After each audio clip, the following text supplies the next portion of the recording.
nothing. You know that they have done nothing. Because Trump begged.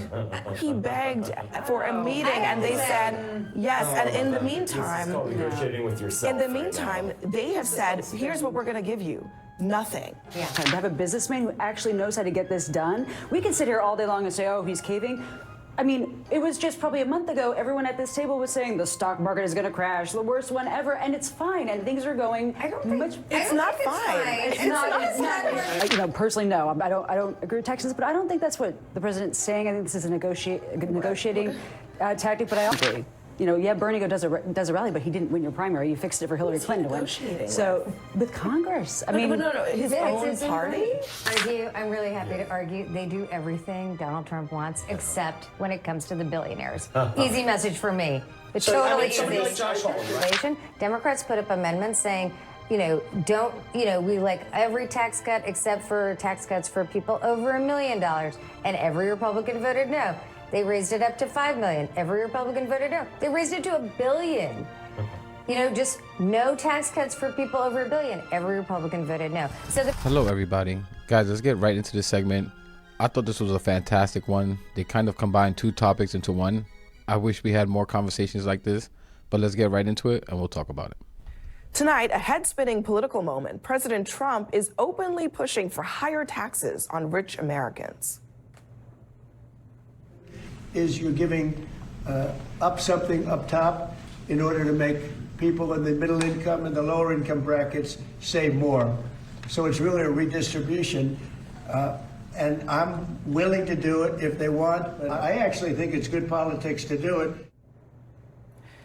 Now, if that sounds like it's coming out of left field, that's because it is. For a second, you might have thought you were on the campaign trail with Biden and Harris, or maybe even the Fight the Oligarchy rally with Bernie Sanders and AOC. But no, that came from the Republican president of the United States, an idea that is antithetical to the party as it has existed for decades.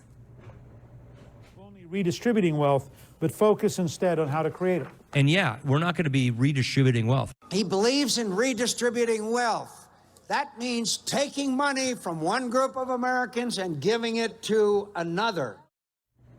Joel Rubin is with us at the table. I wish I could have had a camera on Jim's face when that Trump soundbite was playing. What was going through your head?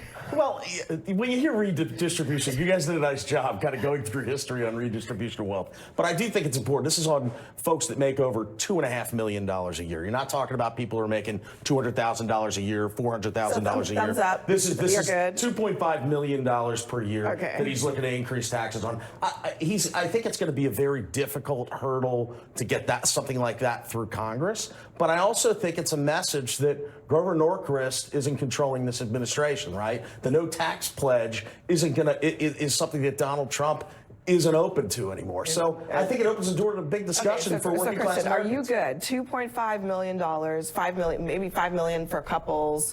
Yeah, I mean, fine to increase taxes. I'm anti-tax all the time. Get rid of all the taxes. So you know, personally, no, I don't agree with Texans, but I don't think that's what the president's saying. I think this is a negotiating tactic, but I also think the populism he found, came from, you had years of the establishment on both sides neglecting the middle and lower classes in the country. And Trump was able to tap into people who felt neglected. I mean, 50 years ago, people would put in their, obituaries where they worked because they cared about their company. They felt like they were making money. And that does not happen anymore. They're forgotten. And both parties, frankly, yeah, Bernie does a rally, but he didn't win your primary. You fixed it for Hillary Clinton to win. So with Congress, I mean, his own party.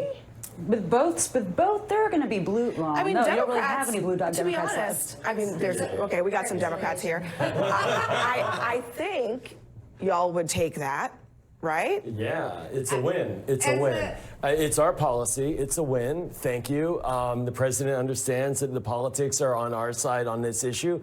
I think he wants to have his cake and eat it too, quite frankly. He wants to say he's for this while knowing that it's not going to happen because the Republicans on the Hill are not going to go for it. I don't think Grover's lost that much influence amongst them.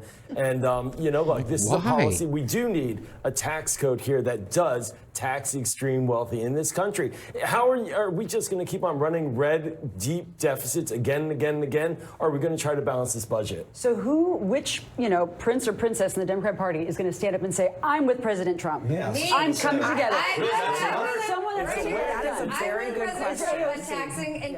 Look, I think this is like a fascinating thing, right? Because every Republican senator already voted against his policy. In the budget, in the first budget reconciliation, Democrats put up amendments saying, we like every tax cut except for tax cuts for people over $1 million. And every Republican voted no. They raised it up to $5 million. Every Republican voted no. They raised it to $1 billion.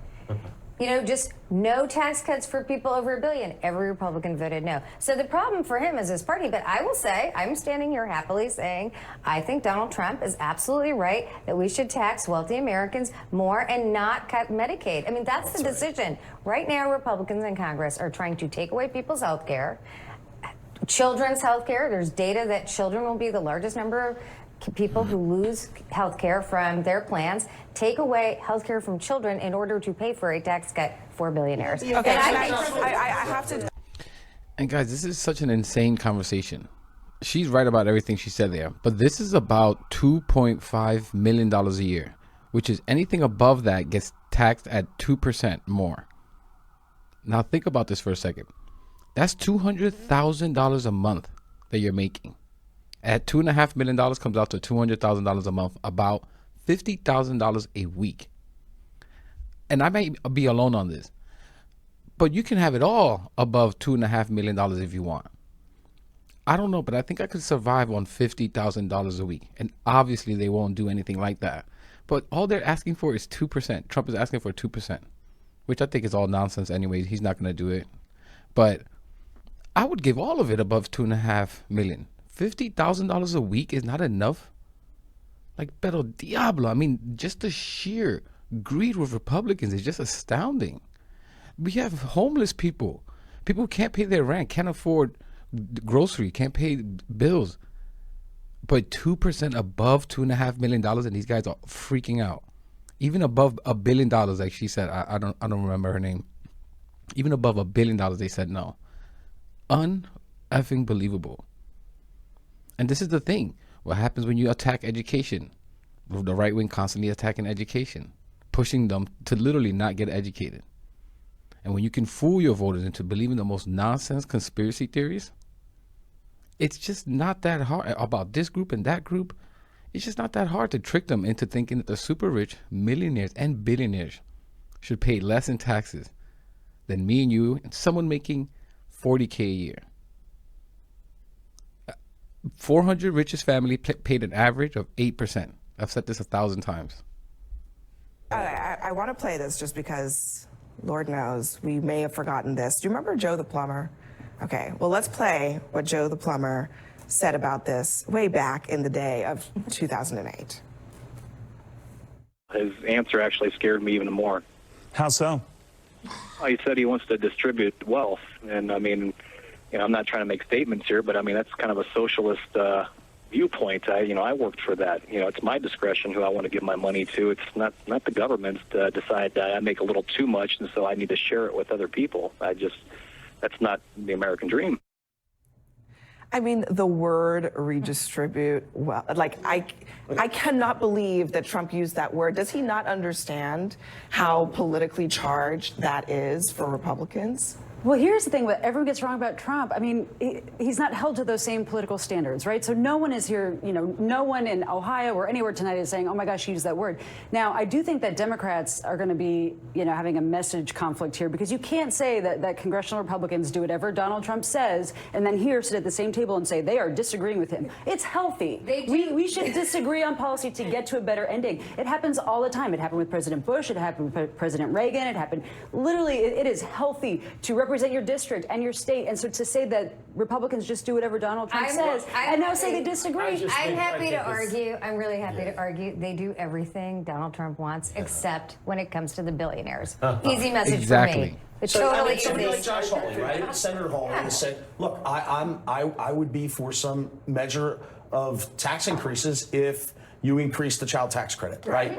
Yeah, Great. Pretty good policy, it's very right? and it's really interesting because I mean what Holly is proposing is what you described, but he's saying let's also protect the social safety net. Let's also cut taxes for people who are making less money. And where are the Democrats actually saying, hey, like let's put our money where our mouth is and let's call the bluff of Republicans? I feel like I haven't heard anything from Democrats. That's because, quite frankly, it's just hot air. I mean, that's the thing that we're looking at right now you from really the don't president. think he's legitimate about that? No, I don't think he didn't put it. He didn't put in his proposal in his skinny budget. He's not I'm talking about advocating. Hawley, sorry, not Well, yes, Trump, Josh Hawley. He doesn't have any real authority on the Hill on these issues. He's not on the committees that write the tax code. So he is pushing forward some ideas, but he's on an island right now himself. But I think with what Nira is saying, look, Democrats are more than happy to have a tax code that actually does tax people in the upper income brackets that need to be taxed in a manner that helps to balance our budget and pay for needy programs like Medicaid, insured. We have Medicare, foreign aid, for example. All of these cuts that DOJ allegedly made are in order to pay for a tax cut. That's craziness. So Hawley, he gets it, but I don't think there's anything really in black and white. Democrat I've heard. And Republicans block it every time. So, and I need to clarify a few things. The play for Democrats, to me, is very simple. Push it further. Why just 2%?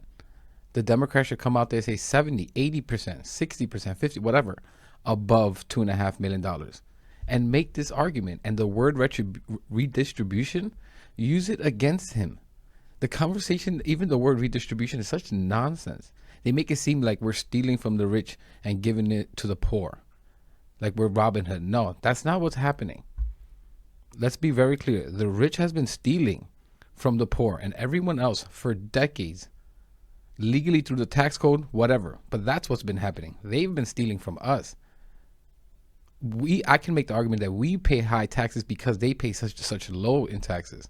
They're not putting their fair share in.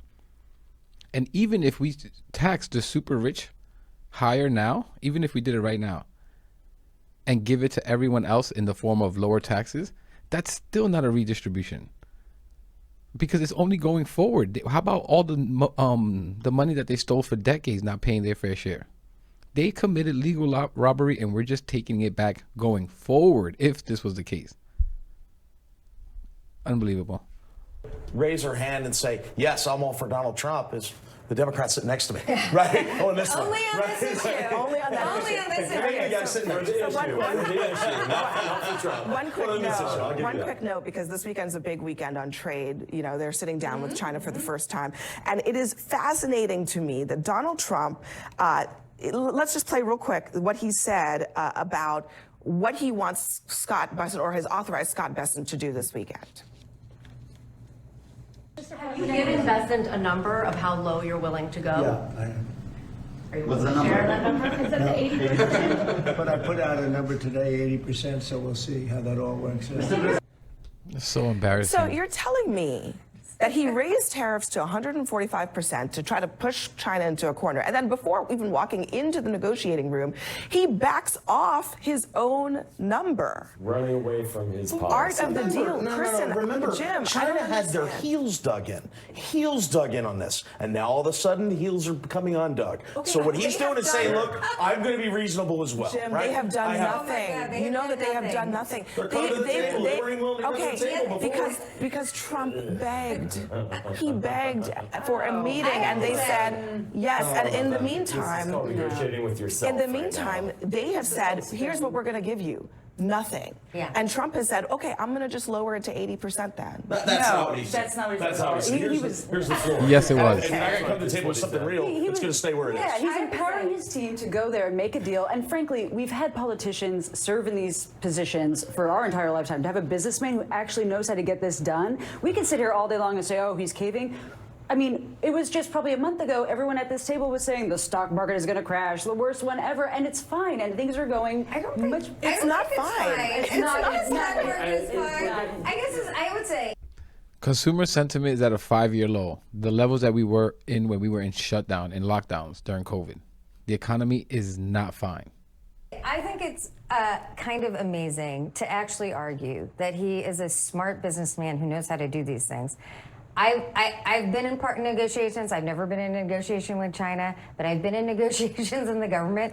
And I have never, ever, ever seen a White House, an administration, put up a number, say this is our policy, and then themselves literally put it in half without getting anything in return. And I have to say, it's a demonstration of weakness to China. It will strengthen China to do nothing. And I think the lesson to China is the less you do, the more he will come off the table. Why? Why he will basically back down. Why? Because he knows the shelves are going to be empty for the children's dolls. And he thinks, and I think hopefully he realizes, the message that kids should only have 2 dolls instead of 30 is anti-American. And that's why I think he caved. He's already pre-caving. And why this is perhaps one of the worst negotiations I've ever seen. I don't think anyone is on China's side on this, except that Trump could have approached this in a way that actually did put them on their heels by allying the world against China, and that has not happened. Instead, he is going into a meeting having already caved.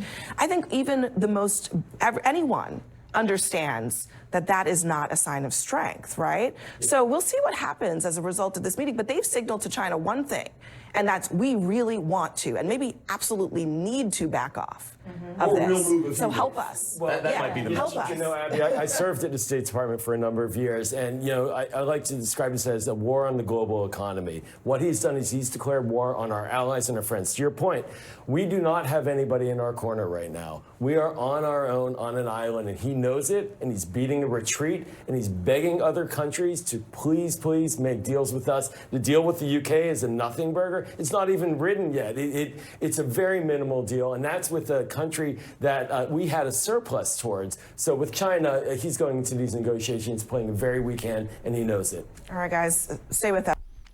So, guys, let me just give you my final thoughts here. I'm not going to get into too much why Trump is a terrible, terrible businessman, but he couldn't even beat the performance of the economy, the S&P 500, that you can just buy as an investment. He's performed worse than that. He's not a good businessman. He's terrible. He only knows how to scam people, coins, NFT, garbage, sneakers. But anyways, that's not important. This whole thing about trade surplus and these tariffs, let me explain something to you.